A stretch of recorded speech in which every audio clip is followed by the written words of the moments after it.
뉴욕주가 12세 이상 학생들 대상으로 야외 활동 시 마스크 착용 의무 지침을 해제하기로 했습니다. 실내는 당분간 유지됩니다. 현재 뉴욕주에 남아있는 제한 조치들도 내주 안에 대부분 해제될 것으로 보입니다. 내일은 뉴저지주 예비선거일입니다. 이번 투표에서는 오는 11월 1일 치러지는 뉴저지주 본선거에 출마할 각 당 후보를 선출하게 됩니다. FDA가 오늘 18년 만에 알츠하이머병 신약을 승인했습니다. 한국헌법재판소가 한인 2세에 대한 병역 의무 이행 관련 결정을 내려 파장이 일고 있습니다. 지난 주말 뉴저지 최대 한인 밀접타운 폴리의 한 아파트에서 대형 화재가 발생해 많은 피해가 발생했습니다. 어제 뉴욕시 퀸스 지역에서 10세 소년이 괴한이 손총에 맞아 집에서 숨졌습니다.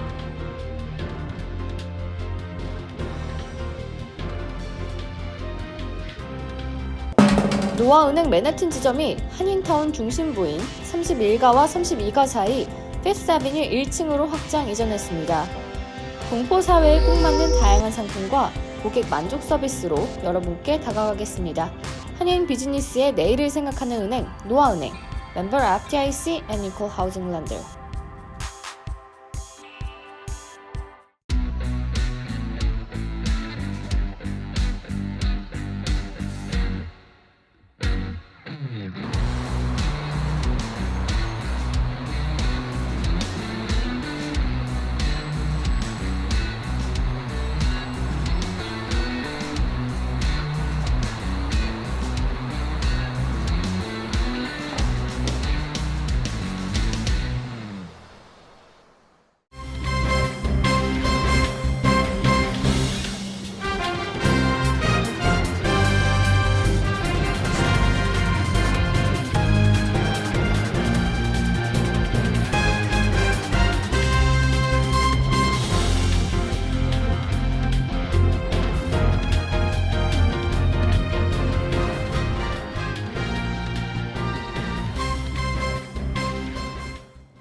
여러분 안녕하십니까?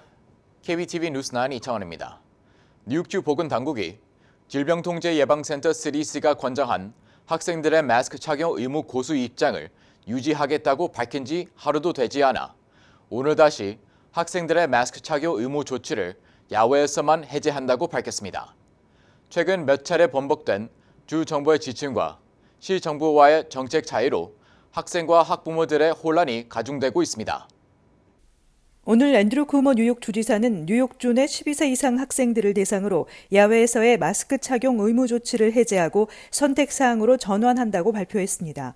다만 접종을 받지 못한 유치원에서 12세 미만 연령층에 대한 마스크 착용 의무 지침은 당분간 유효할 것이라며 CDC로부터 더 많은 정보를 기다릴 계획이라고 밝혔습니다.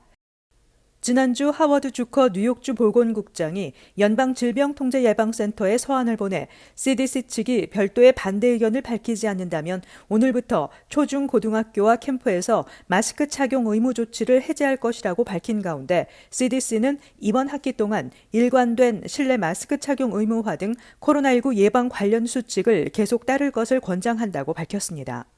CDC의 이 같은 권고는 12세에서 15세 청소년에 대한 백신 접종률이 아직 낮을 뿐더러 12세 미만에 대해서는 아직 접종을 시행하지 않았기 때문입니다. 앞서 뉴욕시 교육국은 성명을 발표하고 주정부 지침에 따르면 지역 학군이 자체 규정을 시행할 수 있다며 뉴욕시는 마스크 착용에 대한 이전 정책을 지속할 것이라고 밝혔습니다. 교사 노조 측도 뉴욕주 보건당국에 마스크 착용 의무화 해제 방침과 관련해 학기를 불과 3주 남겨두고 이 같은 내용을 발표한 것에 대해 당황스럽다는 의견을 밝혔습니다. 뉴저지주도 학교 건물 내에서 마스크를 착용하도록 요구하는 등 아직까지 학교 내 마스크 착용 지침을 변경하지 않은 상태입니다. 또 여름 캠프에서는 실내 마스크를 착용하도록 하고 사회적 거리 두기가 어려운 실외에서도 마스크 착용을 권고하고 있습니다. 한편 뉴욕 주정부가 발표한 코로나19 지표에 따르면 주 전역 감염률은 0.47%를 기록해 전날 0.54%에서 다시 하락했습니다. 7일 평균 감염률은 0.52%로 62일 연속해서 감소했습니다.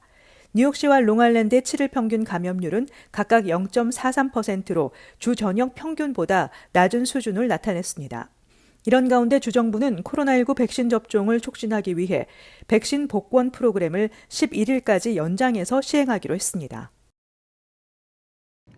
앤드루 코모 주지사가 뉴욕주 내 접종 자격이 있는 인구 중 접종 비율이 70%가 넘으면 현재 남아있는 대부분의 제한 조치들을 해제하겠다고 밝혔는데요. 약 1.4%가 모자란 상황입니다. 자세한 내용 김은지 기자가 전해드립니다.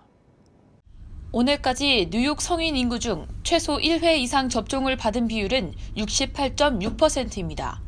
오늘 앤드류 쿠오모 뉴욕 주지사는 이 숫자가 70%를 넘으면 상업 및 사회 환경 전반에 걸쳐 현재 뉴욕주에 남아있는 대부분의 제한 조치들을 해제할 것이라고 발표했습니다. 따라서 뉴욕주 내 백신 접종자들은 소매점, 식당, 사무실, 체육관을 포함한 대부분의 장소에서의 수용력 제한과 사회적 거리두기 규정, 소독 및 환기 등 방역 지침, 건강 및 연락처 수집 등에 대한 제약에서 벗어나 선택 사항이 될 전망입니다. 단 백신 접종을 받지 않은 사람들은 계속해서 마스크를 쓰고 사회적 거리두기를 해야 하며 대규모 시설 및 12세 미만 교육시설, 노숙자 쉼터, 교정시설, 대중교통, 병원 및 양로원 등에서는 여전히 일부 제한들이 있을 것이라며 CDC 지침에 따라 특정 상황에서는 마스크 쓰기 등이 요구될 수 있다고 당부했습니다. 한편 최근 뉴욕주의 하루 평균 백신 접종률이 급격히 둔화되었으며 특히 12세에서 17세 사이 연령층의 접종률이 가장 낮다고 지적했습니다.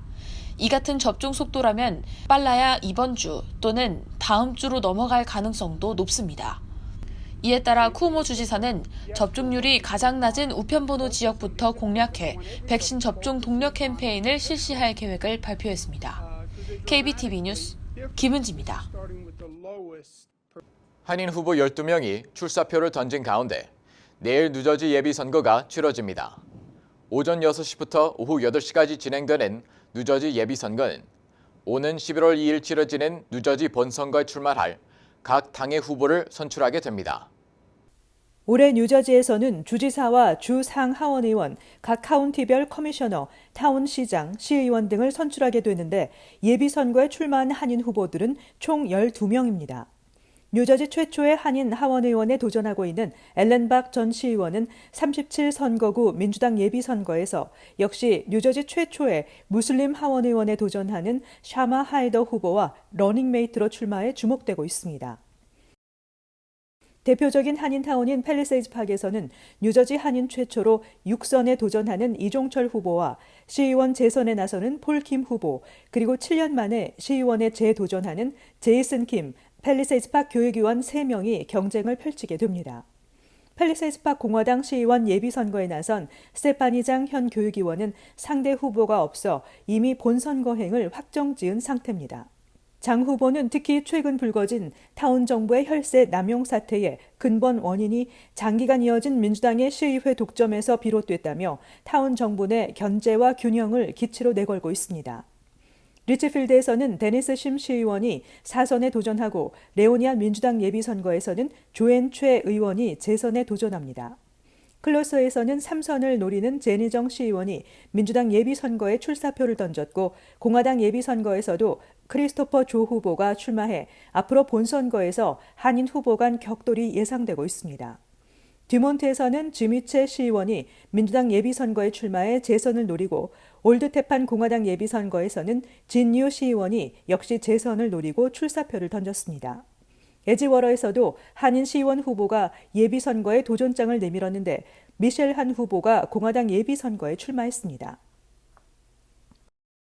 오늘 미 식품의약국 FDA가 18년 만에 알츠하이머병 신약을 승인했습니다.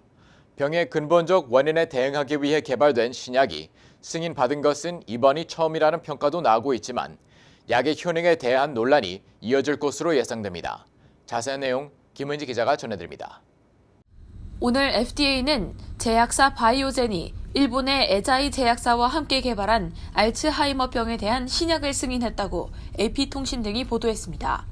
2003년 FDA가 승인한 바 있는 알츠하이머 약은 불안이나 불면증 같은 증상을 관리하는 것이어서 병의 근본적 원인에 대응하기 위해 개발된 신약이 승인받은 것은 이번이 처음이라고 로이터 통신은 평가했습니다. FDA는 바이오젠에 대해 약의 효능을 확인하기 위해 후속 연구를 진행하도록 하는 요건을 부과했습니다. 이 신약은 환자의 정신적 쇠퇴를 늦추는 효과가 있는 것으로 나타났는데 환자들이 이 치료를 받으려면 에드유헬름이라는 이름으로 판매될 약을 4주에 한 번씩 주사로 맞아야 합니다. 알츠하이머병은 기억, 추론, 의사소통, 기본적 일상 업무에 필요한 뇌의 영역을 서서히 공격하는 것으로 알려져 있습니다.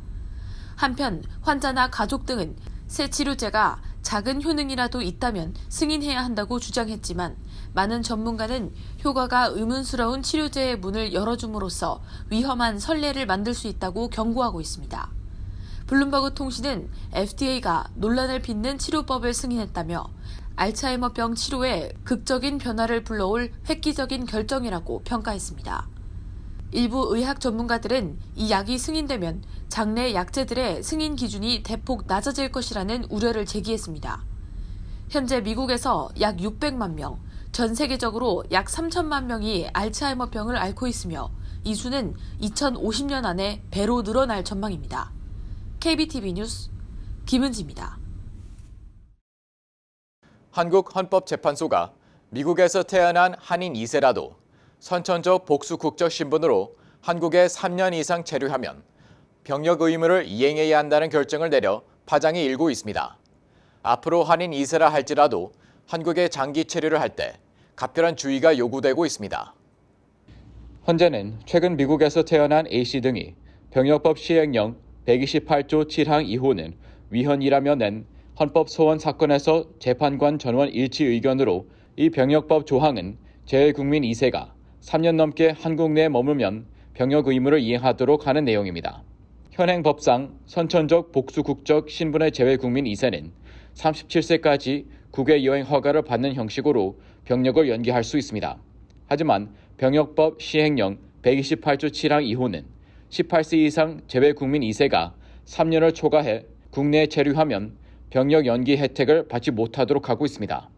단 선천적 복수 국적을 가진 한인 2세가 만 18세가 되기 전에 국적 이탈을 해 더 이상 한국 국적이 살아있지 않은 경우에는 병역 의무를 이행할 필요가 없어 이번 결정에 영향을 받지 않습니다.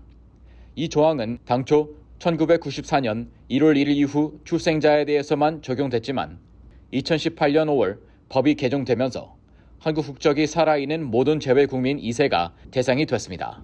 다만 국내 체류 기간은 개정된 시행령이 시행된 2018년 5월 29일 이후 국내 체류 기간부터 계산하도록 했습니다.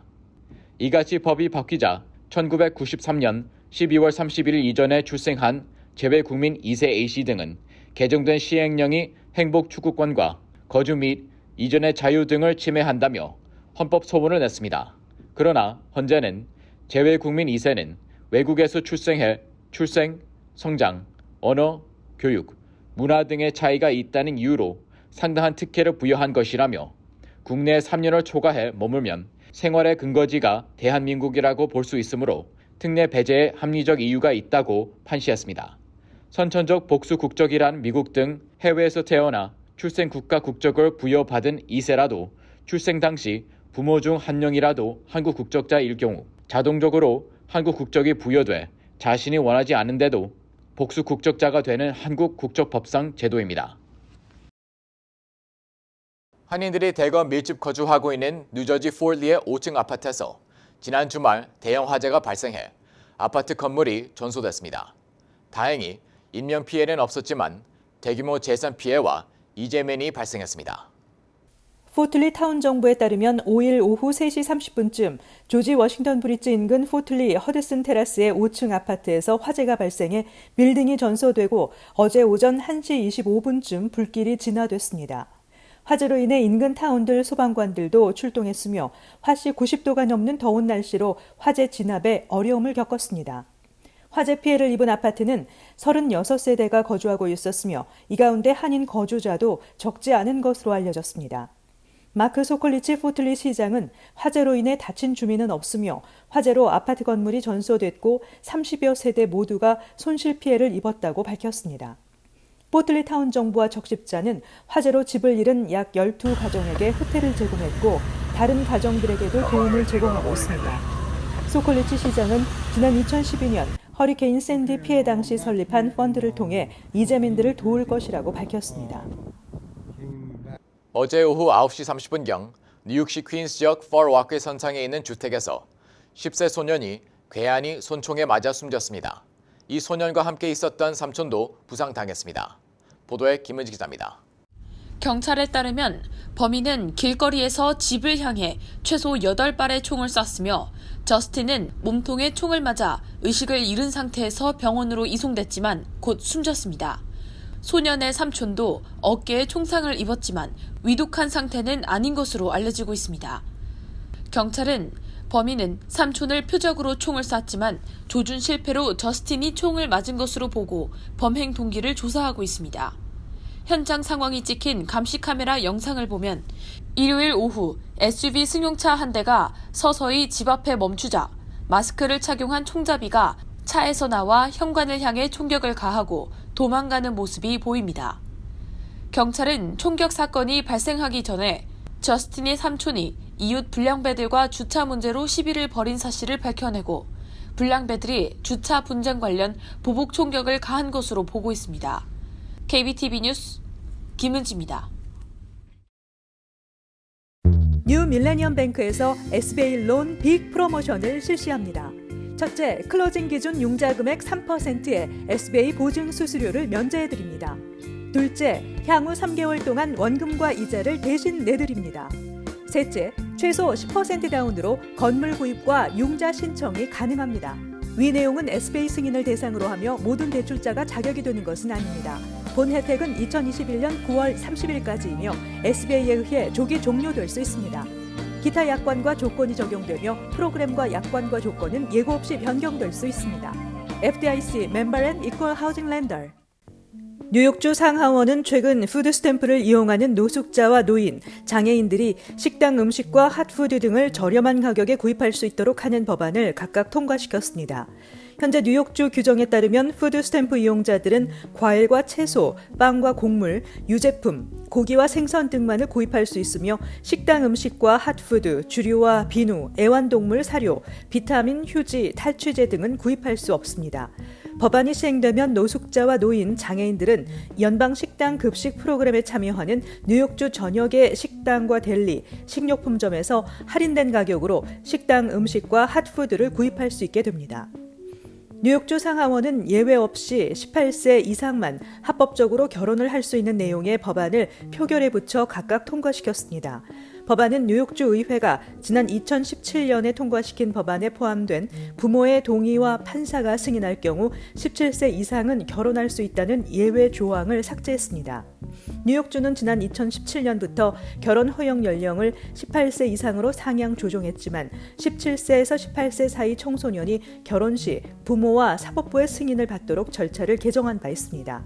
이 법안은 앤드루 쿠모 주지사가 서명하면 입법 절차가 완료됩니다. 뉴욕타임즈는 의료기술 업체 킨사가 뉴욕시 소재 초등학교에 스마트 체온계 10만 개를 무료로 배포하고 그 결과를 현지 보건당국이 이용할 수 있도록 할 예정이라고 보도했습니다. 이는 코로나19나 독감, 기타 전염병이 발병했을 때 조기에 경보하고 대응할 수 있게 하기 위해서입니다.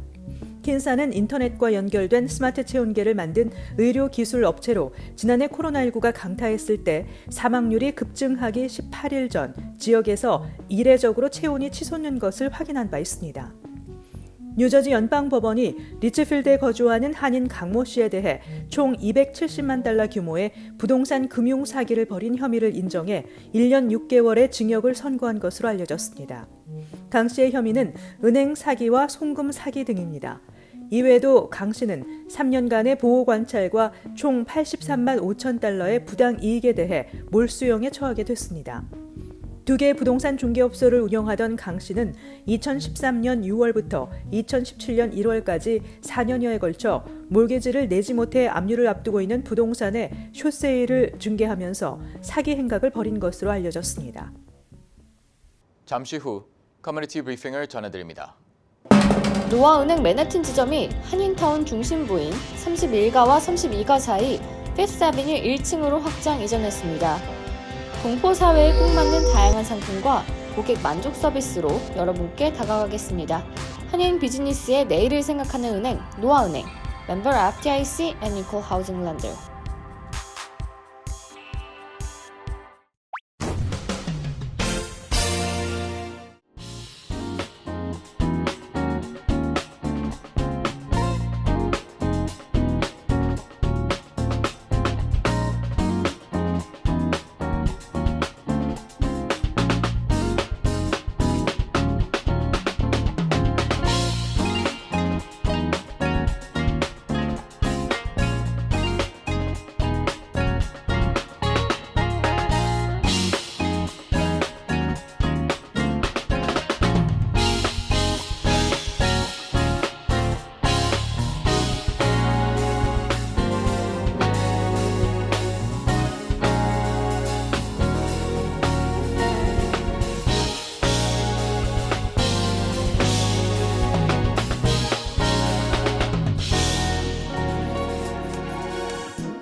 이어서 환율과 증시 전해드립니다.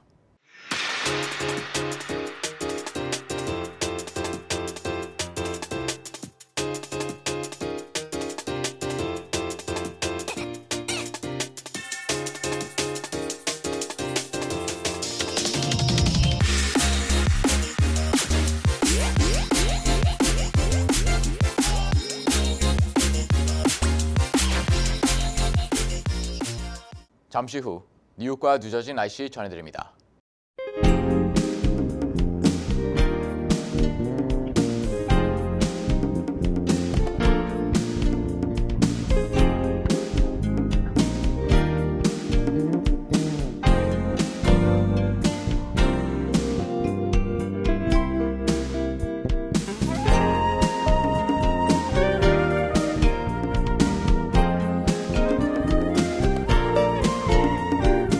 KBTV 뉴스 9 마칩니다. 오늘도 시청해 주셔서 감사합니다. 편안한 밤 보내시기 바랍니다.